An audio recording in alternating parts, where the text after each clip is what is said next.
só foi na volta, né? Se meu pai não vai, não me impede a mim. Se minha mãe não vai, não impede a mim. Se meu filho... Olha, irmãos, realmente não vai impedir, mas vai deixar uma profunda tristeza no coração do cristão ele ir para o céu e seus filhos ficarem aqui. Eu sei que lá na vida futura ninguém vai ter esse tipo de recordação e de traumas, porque lá quem chega lá pela graça de Deus, o seu coração vai se encher de tanta alegria que não vai se lembrar nada aqui na face da terra. Dos relacionamentos, pai, mãe, filhos, irmãos, etc. Não vai. Esse negócio vai com Jesus Cristo, louvado seja o nome do Senhor, né? Amém, irmãos? Mas às vezes, irmãos, as pessoas, porque eu não vou para a igreja, porque aí apresenta, às vezes é a mulher, às vezes a mulher apresenta o marido, a mulher os filhos os pais. Não, irmãos, neste negócio aqui é cada um por si, porque o meu negócio é com Deus, o seu negócio é com Deus. Irmãos, nós somos indivíduos, nós temos relacionamentos, é verdade, amamos, nós somos amados, nós temos influência, somos influenciados, mas o seu negócio é você e Deus. Amém. No dia que você for partir para a eternidade, sua abençoada não vai querer partir com você, não. Vai? Não. Ah, meu querido, eu te amo tanto, mas você há de convir que eu tenho que cuidar dos filhos que vão ficar aqui. Eu acho que aqui ninguém tem a síndrome de Romeu e Julieta, não. Porque, irmãos, a gente tem que ser claro nessas coisas. Satanás vai se levantar, mas você precisa se esforçar, você vai vencer, porque o seu alvo, o seu objetivo é ter uma experiência com Deus, é conversar com Jesus, é sentir a sua presença, é ser abençoado por Ele, louvado seja o nome do Senhor. Amém? Pastor, é muito frio nessa área. Não, irmãos, eu amo a minha esposa, já tenho 33 anos de casados, não é 33 dias, né? E não pretendo deixá-la não, apesar das lutas e das dificuldades que todo lar tem. Amém? Amo meus filhos.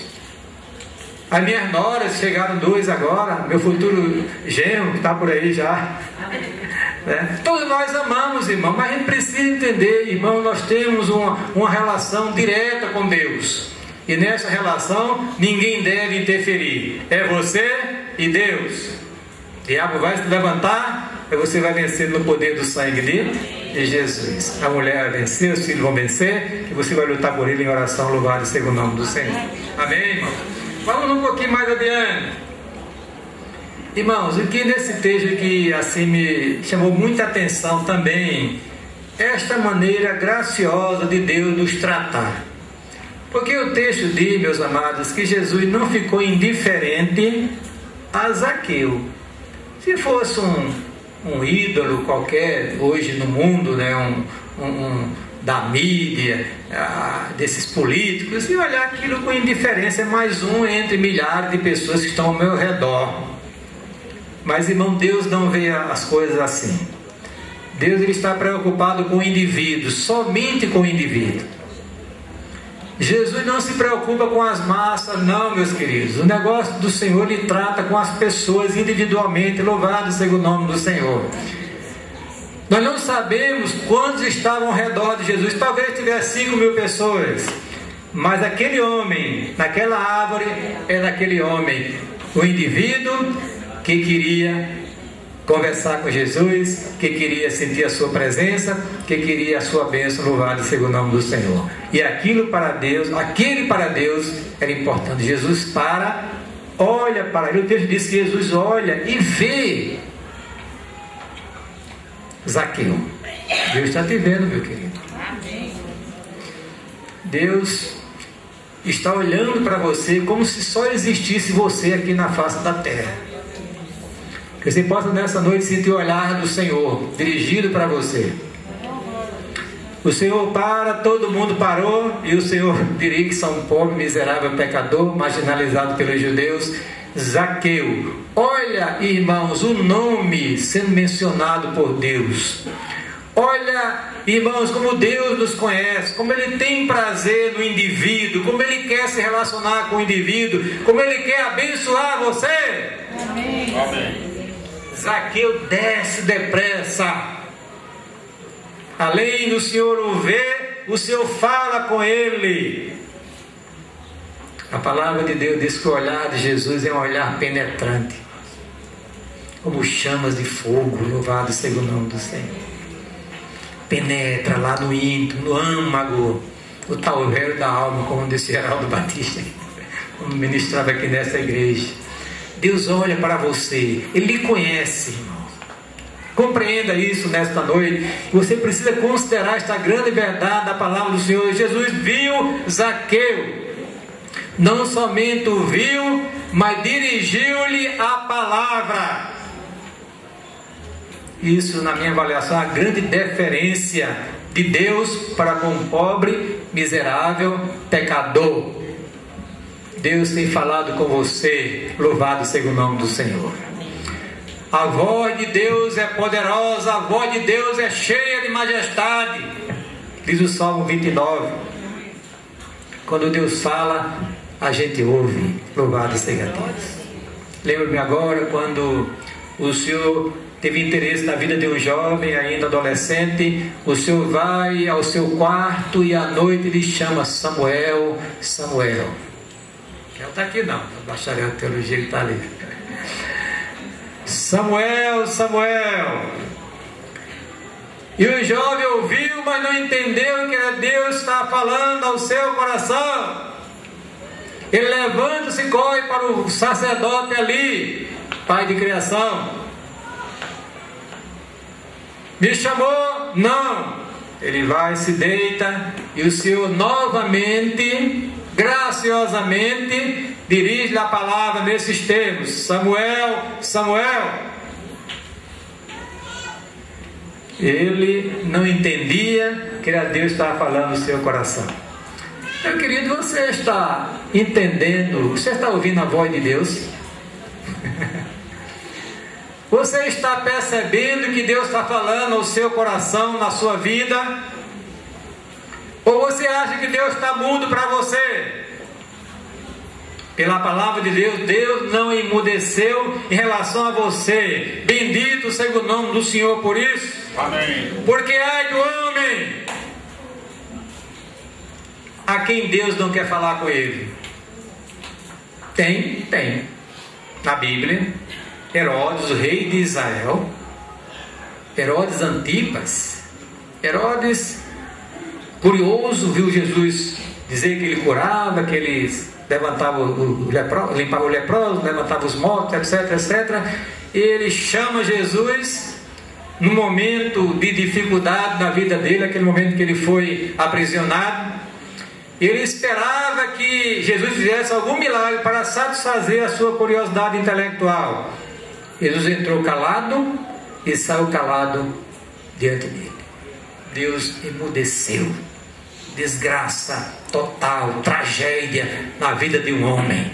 Mas quando Deus fala, bendito seja o nome do Senhor, porque a voz de Deus é poderosa e ela é cheia de majestade.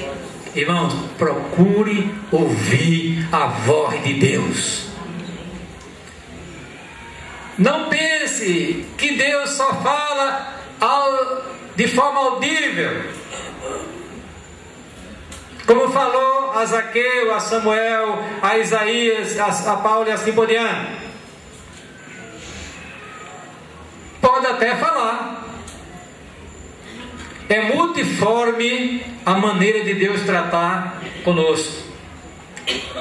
De uma maneira se comunica com um, de outra maneira com o outro. Deus é soberano.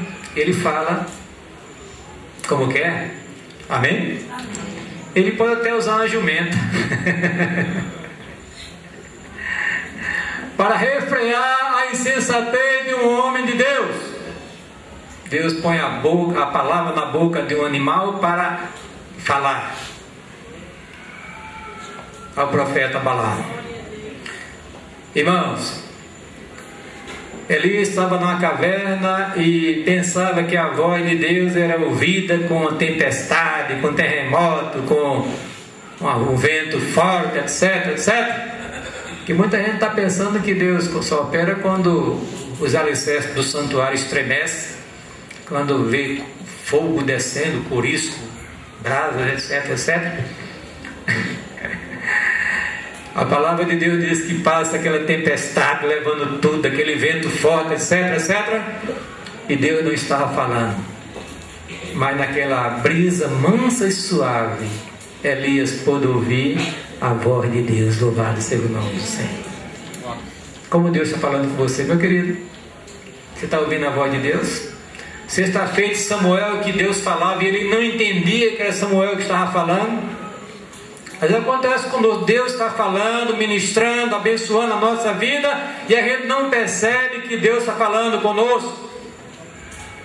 Zaqueu, desce depressa, porque hoje me convém pousar na tua casa. Irmão, essa palavra encheu o coração daquele homem de tal maneira que acho que ele deu um pulo naquela árvore, recebeu Jesus com tanta alegria dentro do seu lar. Louvado seja Deus. Meu querido, você precisa dizer como Samuel disse, depois que entendeu a voz de Deus: fala, Senhor, que o teu servo ouve. Louvado seja o nome do Senhor. Amém, irmãos? Fala, Senhor, que o teu servo ouve. A voz de Deus é poderosa e é cheia de majestade. Louvado seja o nome do Senhor. E você pode ouvir a voz de Deus. Amém. Se você tiver o seu coração um desejo profundo como esse homem aqui teve, você vai ouvir a voz de Deus. Que a palavra de Deus diz que Deus não despreza um coração quebrantado e contrito. Louvado seja o nome de Jesus. Amém, irmãos? Mas deixa eu ir mais adiante. Irmãos, veja, meu querido, o que aconteceu que entristece muita gente é que o Senhor estava ali naquela casa abençoando aquele homem, mas tinha pessoas que estavam censurando Jesus Cristo, murmurando. Meu Deus, que pecado terrível tem alcançado as pessoas, o pecado da murmuração. Pessoas que reclamam de tudo e de todos. E aquelas pessoas censuraram a Jesus porque entrara naquela casa, na casa de um homem pecador. Às vezes, irmãos, aqui é para os crentes, viu? Às vezes a gente murmura muito. Pessoas que começam a enfrentar dificuldade, no lugar de se humilhar diante de Deus, começam a criticar, a censurar, demonstrar a sua insatisfação. Deixa eu mostrar alguns textos bíblicos. Às vezes a pessoa não exterioriza, mas o coração está cheio de ressentimento, de amargura e de murmuração. Quando Jesus abençoou aquele paralítico na cidade de Cafarnaum, quando o Senhor disse: filho, perdoados são os teus pecados, já pensou que bênção Deus estava dando àquele homem de tirar a condenação sobre ele, perdoando os seus pecados, purificando o seu coração. Diz a Bíblia que um grupo de pessoas ali no íntimo do seu coração disseram: ele blasfema, porque quem pode perdoar pecados senão Deus? Irmãos, tem muita gente assim no meio do povo de Deus. A murmuração é como se fosse um pecado de feitiçaria. É preciso que a igreja seja uma igreja que reconheça a soberania de Deus. Você, quando alguém tomar uma decisão, você tenha cuidado para não censurar. Por exemplo, deixa eu contar uma experiência aqui, nossa aqui. Quando nós fomos ampliar aquela parte ali do santuário, uma abençoada disse que este cara comigo está inventando coisa aqui na igreja. Quando fomos construir essa área aqui, um dos nossos abençoados disse: para que isso? E começa a ver